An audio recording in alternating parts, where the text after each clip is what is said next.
Presiden Prabowo dorong penyelesaian damai Israel-Iran. Hutkom 498 Jakarta, Pramono akan selesaikan persoalan pendidikan dan kesehatan. Masa pemulangan lebih 74.000 jemaah haji reguler tiba di tanah air. Halo, selamat pagi pemirsa setia Berita Nasional TV. Senang sekali Berita Nasional Pagi kembali hadir menyapa Anda. Selain 3 berita utama tadi, akan ada informasi lainnya yang akan kami sajikan untuk Anda. Sama saya, Ajeng Tiara.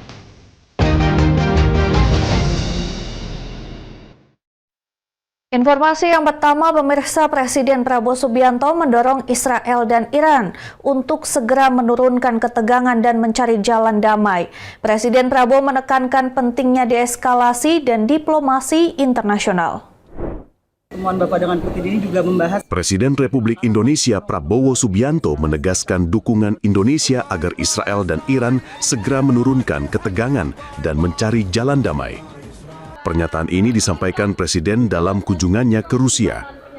Prabowo meyakini sikap Indonesia sejalan dengan Rusia, terutama melihat komitmen yang ditunjukkan Presiden Vladimir Putin saat keduanya bertemu di Istana Konstantinovsky, St. Petersburg. Menurutnya, Rusia memiliki pengaruh signifikan di kawasan, terutama terhadap pemerintah Iran. Lebih lanjut, Presiden Prabowo menyatakan banyak negara menginginkan penurunan suhu konflik dan penyelesaian damai antara Israel dan Iran. Presiden Prabowo menegaskan komitmennya untuk terus mendorong upaya deeskalasi dan diplomasi internasional. Ya, tentunya pengaruh Rusia lebih besar ya di kawasan itu, khususnya dengan pemerintah Iran. Jadi saya kira peran dari pemerintah Rusia akan sangat besar. Ya, semua akan berusaha untuk deeskalasi. Semua kan kita ingin semua turunkan suhu, kita ingin cari penyelesaian yang damai untuk semua pihak. Tim Liputan, Berita Nasional TV. Ya, Presiden Prabowo Subianto menyampaikan pidatonya di Forum Ekonomi Internasional Saint Petersburg 2025 yang menegaskan Indonesia tidak mencari bantuan, melainkan kolaborasi strategis untuk kesejahteraan bersama. Presiden Republik Indonesia Prabowo Subianto menegaskan bahwa pengalaman militer yang dimilikinya justru membentuk komitmen kuat untuk menjunjung tinggi nilai-nilai perdamaian dan rekonsiliasi. Dalam sesi tanya-jawab di Forum Ekonomi Internasional St. Petersburg 2025, Prabowo menyatakan bahwa dialog selalu lebih diutamakan daripada konfrontasi terbuka. Prabowo menyebut sosok Nelson Mandela sebagai inspirasi utama dalam menangani konflik dan membangun keharmonisan dengan para lawan. Ia menggarisbawahi bahwa kebesaran Mandela terletak pada kemampuannya untuk memaafkan dan mengajak bekerja sama mantan musuhnya setelah keluar dari penjara. Presiden Prabowo mencontohkan pengalaman rekonsiliasi di dalam negeri, khususnya konflik Aceh. Ia mengungkapkan bahwa mantan komandan Tentara Pembebasan Aceh yang pernah berkonflik dengan negara selama lebih dari 2 dekade, kini bergabung dengan partai politiknya dan menjabat sebagai Gubernur Aceh. Presiden Prabowo menegaskan bahwa jalan perundingan selalu menjadi pilihan utama dalam menyelesaikan perselisihan, baik di tingkat nasional maupun global. Baginya lebih baik saling berbicara daripada saling menumpahkan darah. I want to say I was a former soldier. And as a former soldier, I really know the value of peace and reconciliation. As a former soldier, I always try, now even before, I always try to negotiate. Better to talk than to kill each other. This is my position. Tim Liputan Berita Nasional TV. Today, let's not get deep into these issues. Pemirsa, Presiden Prabowo Subianto menyampaikan capaian nyata pemerintah dalam sektor pangan nasional di Forum Ekonomi Internasional Saint Petersburg 2025. Produksi beras dan jagung disebut meningkat 50% dalam 7 bulan pemerintahannya. Модератор пленарного заседания Надим Катаиш. Presiden Republik Indonesia Prabowo Subianto menyampaikan capaian konkret pemerintah di bidang pangan nasional sebagai hasil dari reformasi regulasi dan pemberantasan korupsi. Dalam pidato resmi di Forum Ekonomi Internasional Saint Petersburg atau SPIEF 2025, Prabowo menyebutkan bahwa dalam 7 bulan pemerintahannya, produksi beras dan jagung meningkat sekitar 50%. Prabowo menegaskan bahwa keberhasilan ini bukan terjadi secara kebetulan, melainkan hasil langsung dari strategi deregulasi dan reformasi birokrasi yang memangkas hambatan serta memberantas korupsi di sektor pangan. Lonjakan produksi diiringi dengan peningkatan cadangan beras nasional yang kini mencapai rekor tertinggi sepanjang masa, yaitu 4,4 juta ton. Capaian tersebut disebut sebagai pijakan awal menuju target 4 tahun pemerintah ke depan, swasembada pangan dan menjadi negara pengekspor beras dan jagung. Prabowo menyatakan bahwa sektor pangan menjadi prioritas utama dari 4 agenda pembangunan nasional. Dalam forum internasional tersebut, Prabowo juga menekankan pentingnya intervensi negara dalam menjamin kemakmuran yang merata. Menurutnya, negara harus hadir untuk melindungi yang lemah, mengatasi kemiskinan, dan menghilangkan kelaparan, meskipun tetap mengadopsi unsur-unsur kapitalisme yang unggul. In my 7 months of administration, we have achieved an increase in rice and corn production of around 50%. And this is the greatest increase production in the aggregate in the history of the Republic of Indonesia. And we have now in our government warehouses 4.4 million tons of rice, which is the largest reserve in the history of the Republic of Indonesia in just a few months of my administration. We increased efficiency, we fight very strongly against corruption, we deregulate, we cut all the regulations which increase inefficiency. Tim Liputan Berita Nasional TV. Informasi selanjutnya, konflik antara Iran dan Israel semakin memanas pasca Amerika Serikat mulai masuk ke dalam perang Iran-Israel dengan menyerang fasilitas nuklir Teheran. Ketua Bidang Kebijakan Politik Luar Negeri dan Hubungan Internasional Partai Golkar, Ali Mokhtar Ngabalin menekankan pentingnya diplomasi untuk mengurangi eskalasi konflik dan mencari solusi damai. Ali Mokhtar Ngabalin mengatakan, jika Israel dan Iran tidak segera menurunkan ketegangan dan mencari jalan damai, dirinya meyakini sejumlah harga bahan impor akan melonjak tajam, seperti minyak, bahkan bisa memicu Perang Dunia Ketiga. Oleh karenanya, Ngabalin berharap Indonesia dan juga negara-negara lainnya berperan aktif dalam mencari solusi damai dan mengurangi konflik. Dirinya juga berharap agar konflik antara Iran dan Israel dapat segera diselesaikan melalui soft diplomasi. Dua isu penting yang dibicarakan adalah terkait dengan masalah anak-anak Indonesia, imigran yang ada di perbatasan, dan yang kedua adalah menyangkut masa depan anak-anak dan perempuan yang kemungkinan besar akan dibicarakan antara kedua partai dan kedua negara terhadap nasib anak-anak dari korban perang hari ini. Itu menjadi isu yang sangat penting dan membutuhkan waktu yang sungguh sangat panjang. Dan yang ketiga adalah dalam waktu yang tidak terlalu lama, DPP Partai Golkar juga akan melakukan kunjungan balasan ke Kuala Lumpur untuk membicarakan dan menyampaikan isu-isu penting dari apa yang tadi dibicarakan. Saya juga tadi menyampaikan kepada perempuan saya Partai Rakyat Malaysia bahwa sesungguhnya hari ini keadilan. Sesungguhnya hari ini Partai Golkar adalah satu-satunya utusan partai di seluruh Indonesia yang menghadiri konferensi partai untuk kolonialisme di Aljazair bersama Partai Front Aljazair dan Rusia dan beberapa negara-negara besar di Amerika Serikat, di Rusia dan di dunia. Tapi karena isu perang dan hari ini menjadi sangat mengkhawatirkan, panitia dan komite internasional menunda keberangkatan. Tapi kuasa Tuhan, akhirnya kita bisa bertemu dengan sayap Partai Keadilan Rakyat Malaysia. Begitu, abangku. Lebih lanjut, Ngabalin menyatakan Partai Golkar sebagai partai koalisi akan terus mendukung kebijakan Presiden Prabowo Subianto, khususnya dalam kebijakan politik luar negeri.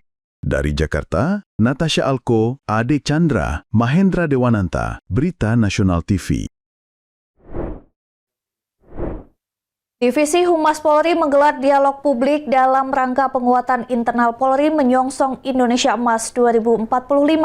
Dialog publik ini juga merupakan bagian dari refleksi menjelang peringatan Hari Bayangkara ke-79. Kepolisian Negara Republik Indonesia melalui Divisi Humas Polri menggelar dialog publik di Hotel Grand Kemang, Jakarta Selatan, Senin siang. Dialog ini merupakan bagian dari penguatan internal Polri sekaligus momentum menyongsong Hari Bayangkara ke-79. Mewakili Kadif Humas Polri, Karo PID, Brigjen Pol Cahyono Saputro, membacakan amanat yang menegaskan pentingnya transformasi Polri presisi sebagai langkah strategis menuju Indonesia Emas 2045. Sebanyak 105 peserta mengikuti kegiatan ini, terdiri dari 75 satuan kerja Mabes Polri, 10 perwakilan PT IKA dan Polda jajaran di seluruh Indonesia secara daring, serta 20 mahasiswa perwakilan universitas di Jakarta. Dialog ini juga membahas strategi penguatan disiplin personel, serta peningkatan kualitas komunikasi internal. Hal ini dipandang sebagai langkah penting untuk meningkatkan efektivitas pelayanan Polri di tengah masyarakat. Kita tetap mengikuti apa menjadi kebijakan pemerintah. Polri mendukung kerja Polri, tapi prinsipnya Polri akan memberikan layanan terbaik sesuai dengan tugas pokok Polri yang sudah dicanangkan dalam undang-undang. Kegiatan dialog publik dan penguatan nilai-nilai Tribrata dan Catur Prasetya diharapkan menjadi ruang strategis untuk membangun Polri yang lebih berintegritas dan profesional, serta lebih siap menghadapi tantangan global guna menyongsong Indonesia Emas 2045. Dari Jakarta, Sanas Khairus, Anggada Agung, Berita Nasional TV. HUT Jakarta Pramono akan selesaikan persoalan pendidikan dan kesehatan. Informasi selengkapnya usai jeda, tetaplah bersama kami.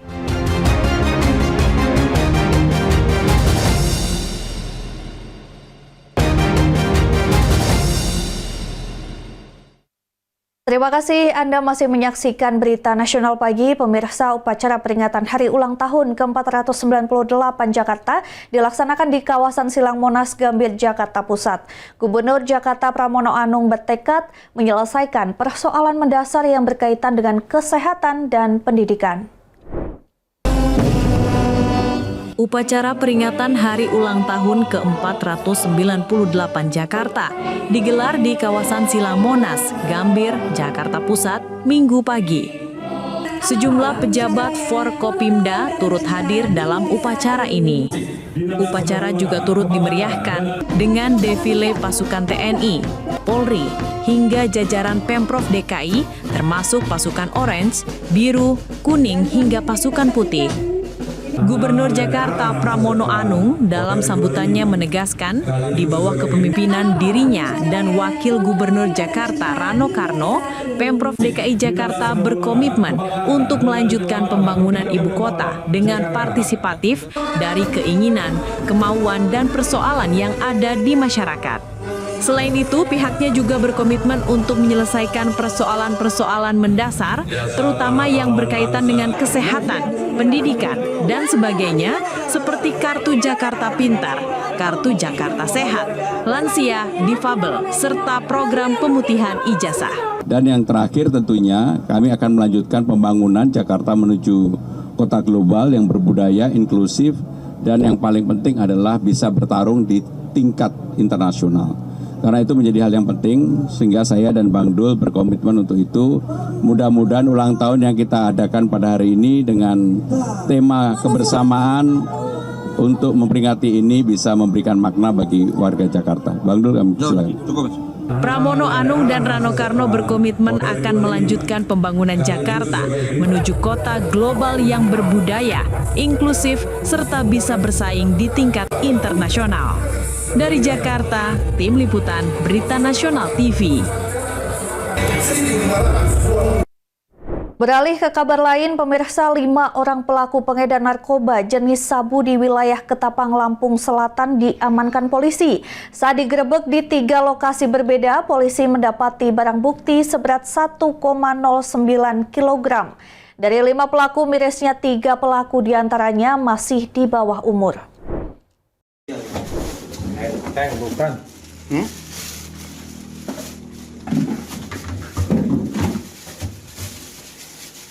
Inilah video penggerebekan tim TKP 308 Polsek Penengahan Lampung Selatan di salah satu rumah pelaku pengedar narkoba yang meresahkan di Desa Rugo, Kecamatan Ketapang, Lampung Selatan. Polisi mendapati bongkahan sabu yang disembunyikan dalam Tupperware di dalam mesin pendingin. Kapolsek Penengahan, Ibtu Donald Afriansyah menjelaskan penangkapan dilakukan atas laporan warga adanya transaksi narkoba, kemudian tim TKP 308 Polsek Penengahan diturunkan ke lokasi. Ada yang dibawa Iwan nggak? Sampai di lokasi, petugas berhasil menangkap 2 orang berinisial MS 14 tahun dan ADW 16 tahun dengan barang bukti 1 klip sabu dengan berat 3,11 gram sabu. Dari hasil interogasi, petugas menuju rumah pelaku berinisial BW 26 tahun dan mendapati 800 gram sabu. Tak sampai di situ, petugas juga menggeledah rumah kedua pelaku, AD 16 tahun beserta MM 20 tahun dengan barang bukti 200 gram sabu. Dengan total barang bukti 1,09 kg sabu. Kemudian kelima tersangka beserta barang bukti diserahkan ke Satuan Reserse Narkoba Polres Lampung Selatan guna pengembangan lebih lanjut. Sebanyak 3 gram, tepatnya 3,11 gram. Nah, dari penangkapan itu kami kembangkan ke 2 lokasi dan mendapatkan total 5 tersangka dengan barang bukti sebanyak lebih dari 1 kilogram.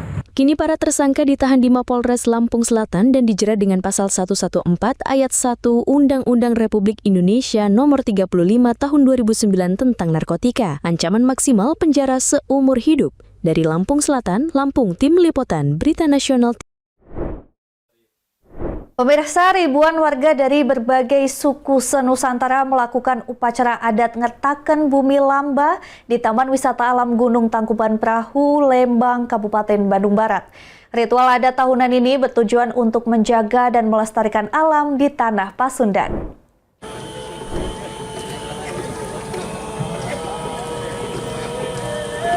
Ribuan warga tumpah ruah di Taman Wisata Alam Gunung Tangkuban Perahu, Lembang, Kabupaten Bandung Barat. Tak hanya suku Sunda, upacara adat ngertaken bumi lamba ini juga dihadiri oleh sejumlah suku, mulai dari suku Bali, Dayak, Baduy, hingga Panglima Jila.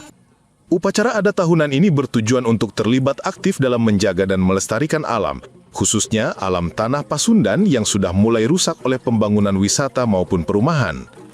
Menurut Ketua Pelaksana, Ramian Radite Wiranata Kusuma mengatakan, kegiatan ini bertujuan untuk memohon keselamatan dan kedamaian kepada Tuhan, serta mendorong spirit pelestarian, terutama kepada generasi muda, dalam membangun kesadaran bersama bahwa kelestarian alam harus dijaga seperti yang diamanatkan leluhur dalam ngertaken bumi lamba. Ada suatu wadah adat yang menyatukan budaya-budaya Nusantara yang digabungkan di ngertaken bumi lamba, supaya negara ini tetap damai, tentram, dan sejahtera tentunya. Diharapkan dengan upacara adat ini, generasi muda memiliki andil untuk menekan kerusakan alam yang terlihat semakin masif, serta terus berupaya untuk menjaga dan melestarikan alam tanah Pasundan. Dari Kabupaten Bandung Barat, Jawa Barat, Tim Liputan Berita Nasional TV. Informasi berita lainnya akan kami sajikan usai jeda. Berikut ini tetaplah bersama kami di Berita Nasional Pagi.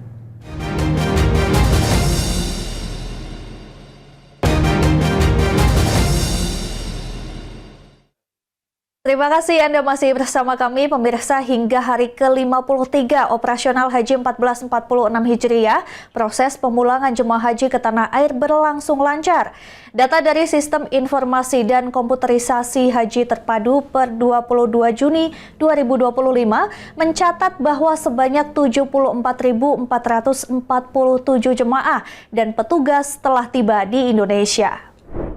Kepada Allah Subhanahu wa taala yang telah memberikan limpahan rahmat dan hidayahnya. Hal ini disampaikan Kepala Seksi Media Center Haji Daerah Kerja Mekah, Dodo Murtado, dalam keterangan persnya di Mekah, Minggu 22 Juni waktu setempat. Menurut Dodo Murtado, pada hari yang sama, terdapat 17 kloter dari gelombang pertama dengan total 7.801 jemaah dan petugas yang dijadwalkan kembali ke tanah air. Sementara itu, untuk gelombang kedua, sebanyak 21.626 jemaah dan petugas sudah tiba di Madinah hingga 21 Juni 2025. Sebanyak 18 kloter tambahan dengan total 6.990 orang juga dijadwalkan menyusul ke kota Nabi tersebut. Madinah menjadi tempat singgah terakhir sebelum kepulangan jemaah ke Indonesia. Kota ini memiliki nilai spiritual tinggi karena menjadi lokasi sejumlah tempat suci, termasuk Masjid Nabawi yang menjadi pusat ibadah dan ziarah. Salah satu destinasi utama di Madinah adalah makam Nabi Muhammad SAW yang berdampingan dengan makam sahabat Abu Bakar Asy-Syiddiq dan Umar bin Khattab. Makam ini mudah dikenali karena ditandai dengan kubah berwarna hijau. Ziarah ke makam Rasulullah dipandang sebagai ibadah yang sangat dianjurkan oleh para ulama. Di dalam kompleks Masjid Nabawi terdapat Raudhah, sebuah tempat yang terletak di antara makam Nabi dan mimbar. Lokasi ini dipercaya sebagai salah satu taman syurga dan menjadi tempat yang sangat mustajab untuk berdoa. Untuk dapat masuk ke Raudhah, jemaah harus memiliki tasyah atau izin khusus yang difasilitasi oleh petugas. Jemaah diimbau untuk mengikuti prosedur dan jadwal yang telah ditentukan demi menjaga ketertiban dan kenyamanan bersama. Dengan dukungan petugas haji dan disiplin para jemaah, pelaksanaan ibadah haji di fase akhir ini diharapkan berjalan lancar hingga seluruh jemaah kembali ke tanah air dalam keadaan selamat. Dari Mekah, Arab Saudi, Tim Liputan Berita Nasional TV. Informasi selanjutnya, pemerintah melalui petugas penyelenggara ibadah haji Arab Saudi memastikan bahwa jemaah haji reguler yang wafat selama menjalankan ibadah haji akan mendapatkan asuransi. Jemaah meninggal dunia bukan karena kecelakaan, maka ahli waris akan menerima santunan sebesar biaya perjalanan haji sesuai embarkasi. Sementara itu, jika wafat disebabkan kecelakaan, santunan yang diberikan menjadi 2 kali lipat dari biaya perjalanan ibadah haji.